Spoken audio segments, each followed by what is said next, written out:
یا رسول اللہ یا علی یا علی محمد اہل بیت محمد صلوات اللہم صلی علی محمد وعلی محمد۔ آج کی مجلس عزا کا باقاعدہ آغاز ہمارے پیارے بھتیجے سید حسن عسکری کریں گے۔ سید حسن عسکری کی آمد پر ایک محبت بھری صلوات۔ اللہم صلی علی محمد وعلی محمد وعجل۔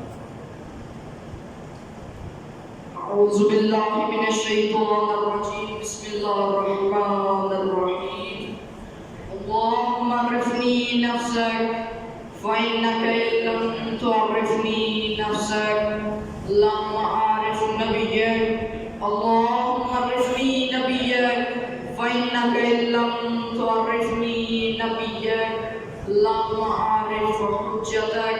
اللہم عرفنی حجتک فإنك إن لم تعرفني حجتك زللت عن ديني۔ اللهم افعل بنا ما أنت أهله ولا تفعل بنا ما نحن أهله۔ اللهم ارزقنا حج بيتك الحرام في عامي هذا وفي كل عام۔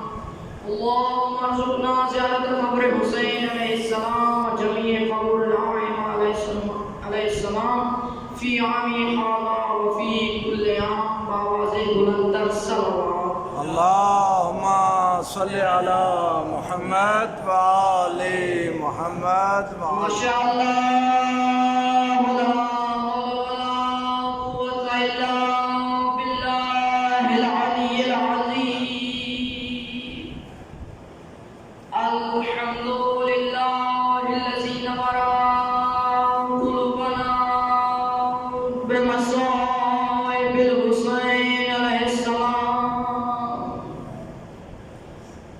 الحمد لله الذي نور قلوبنا بولاية آل محمد الصلوات۔ اللہم صلی علی محمد وعلی محمد۔ والصلاة والسلام على من كان نبيا وآدم بين الماء والتين الصلوات۔ اللہم صلی علی محمد وعلی محمد۔ الصلاة والسلام على وزيره وخليفته وابن أمه ووارث علمه وناصر دينه ومنجز شريعته ومروج أحكامه ومروج وعده وحافظ سره علي بن أبي طالب أمير المؤمنين الصلوات۔ اللہم صلی علی محمد وعلی محمد۔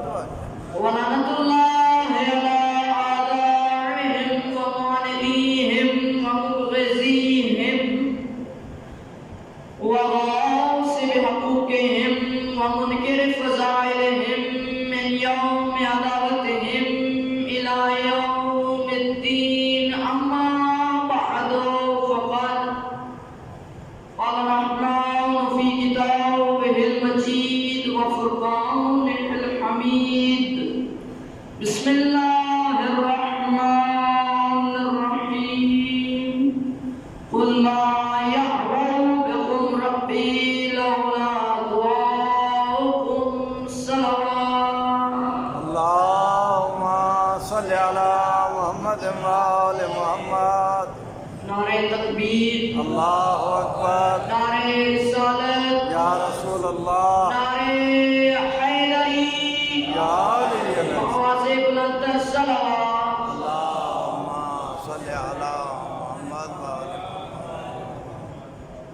جیسا کہ آپ سب احباب جانتے ہیں کہ رمضان المبارک سے پہلے ہمارا ایک فکری اصلاحی مجالس کا سلسلہ شروع ہوا تھا، اور رمضان المبارک کی وجہ سے اس کو تھوڑا سکپ کیا گیا، اور اب پھر اسی سلسلہ کی آغاز کی آج پہلی مجلس ہے، جس میں میرے واجب القدر استاد معظم علامہ اظہر حسن خان صاحب خطاب فرمائیں گے۔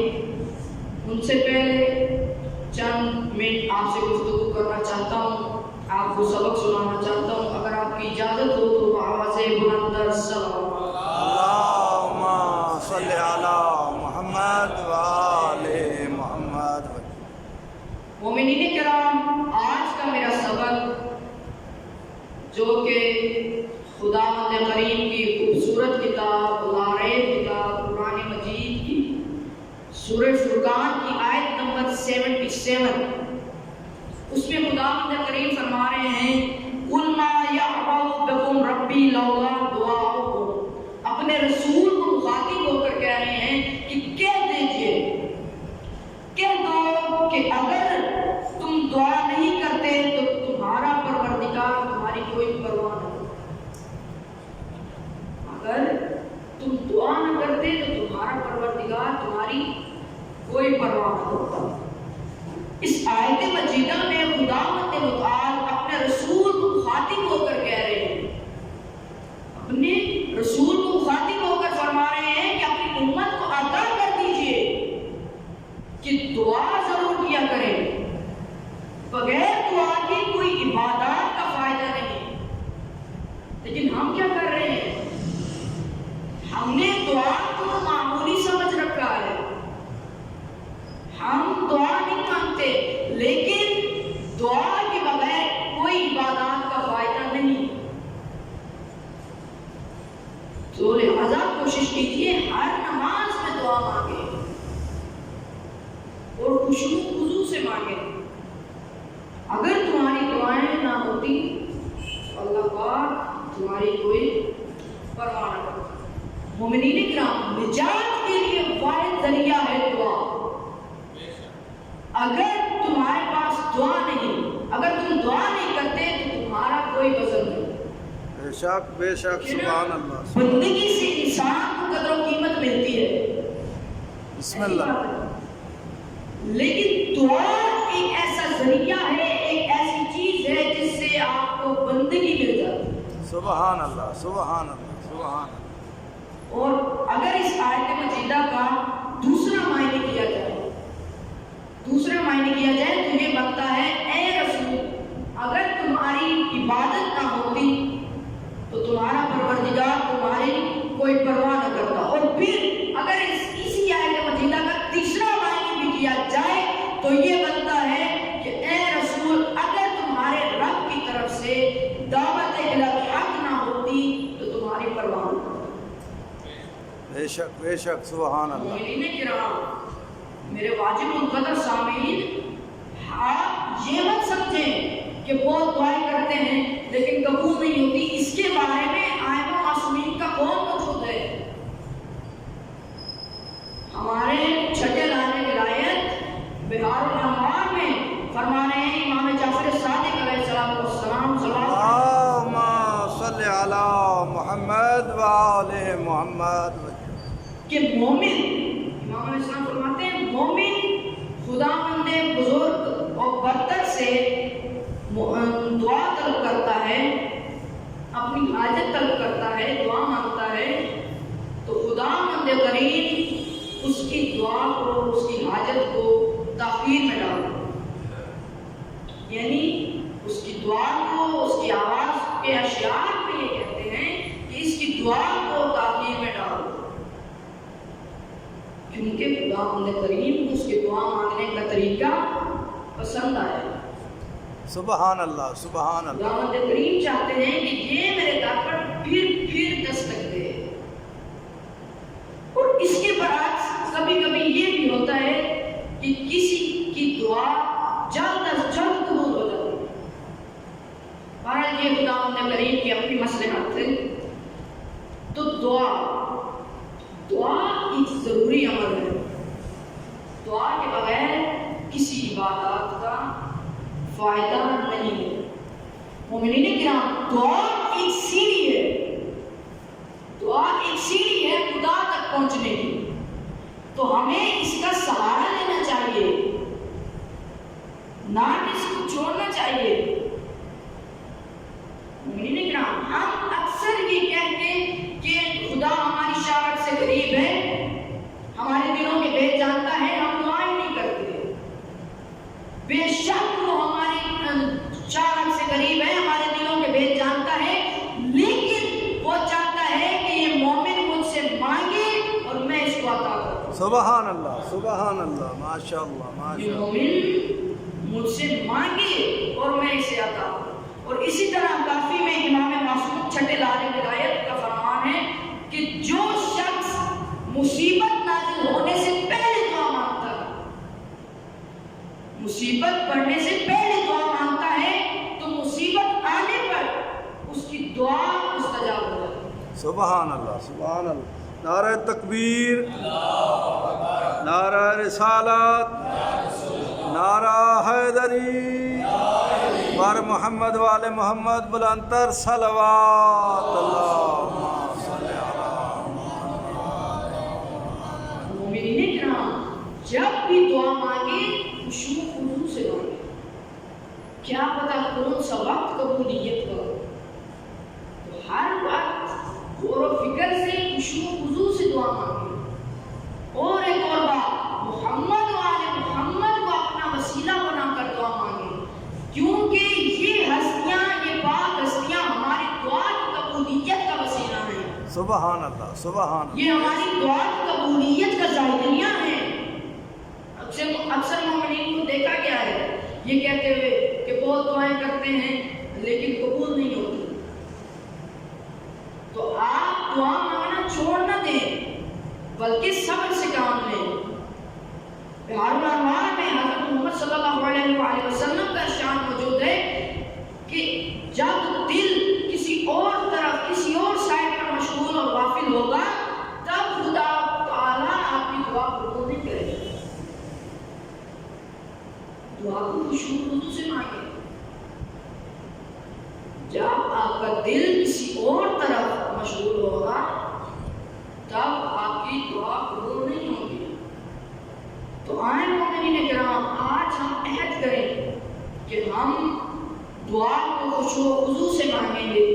جب بھی خدا کے در پر دستک دیں گے، خشوع و خضوع کے ساتھ، اور محمد و آل محمد کو اپنا وسیلہ بنائیں گے تاکہ ہماری دعا قبول ہو۔ تو مومنین کرام، ایک ضروری دعا ضرور مانگا کریں کہ خدا مند کریم محمد و آل محمد کا صدقہ ہمارے اپنے آخری حجت کا جلد از جلد کرو، الہی آمین، الہی آمین، اور ہمیں اس دنیا کی فتنہ سے بچائے، الہی آمین۔ کیونکہ یہ دنیا بہت ہی حقیر چیز ہے۔ قرآن پاک میں کئی دفعہ اس دنیا کو گھٹیا، پست کہا گیا ہے۔ سبحان اللہ، سبحان اللہ۔ یہ دنیا فانی ہے، یہاں پر آپ نے ہمیشہ نہیں رہنا، لیکن یہ دنیا ہمیں اپنے وش میں کر لے کہ جیسے ہم نے تو خدا کو کبھی منہ دکھانے کی،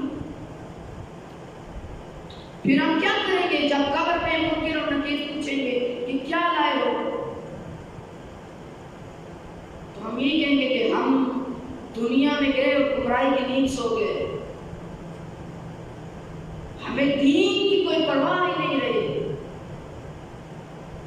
وہ دین جس کے لیے شہزادہ علی اکبر جیسے جوان شہید ہوئے، سبحان اللہ، شہزادہ علی اصغر جیسے کم سن بچے، 6 ماہ کا بچہ، ایک والد اپنے ہاتھ پر لے کے کھڑا ہے اور اس کو شہید کرتے ہیں